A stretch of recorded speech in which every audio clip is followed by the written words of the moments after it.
এটা সিলেক্ট করে নিতে হবে। আমি এটা সিলেক্ট করে নিলাম। সিলেক্ট করার পরবর্তীতে এখান থেকে ইথিনিয়াম অপশনটা চলে আসছে। তো আমরা এখান থেকে এটা চেঞ্জ করে বিএসডি করব।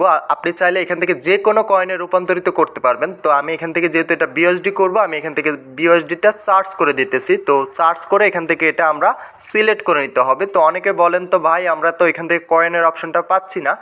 তো যারা কয়েনের অপশনটা পাচ্ছেন না তারা এইভাবে ডলারটা সোয়াইপ করতে পারবেন। তো অবশ্যই ডলার লাগলে আমাদের সাথে যোগাযোগ করতে পারেন। যে কোনো ডলার কিংবা কয়েন লাগবে আমাদের সাথে যোগাযোগ করে নিতে পারবেন। আপনার ট্রাস্ট ওয়ালেটে, বাইন্যান্সে যে কোনো জায়গায় আপনি আমাদের কাছ থেকে ডলারটা নিতে পারবেন।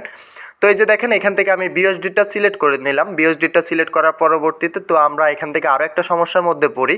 তো সেটা হচ্ছে আমাদের যে বিএনবির কয়েনটা আছে, বিএনবির সাথে আমাদের অন্য কোনো কয়েনের মিল পাচ্ছি না। মানে হচ্ছে আমরা বিএনবিটা যখন আমরা কনভার্ট করতে যাই, ধরুন আমি এখান থেকে যেহেতু $38 দিয়েছি, $38 দেওয়াতে এখান থেকে বিএসডিটা চলে আসতেছে আমাদের অনেক $19,420 চলে আসতেছে বিএসডিটা। তো আমরা সেক্ষেত্রে কী করব, সেক্ষেত্রে এখান থেকে আমাদের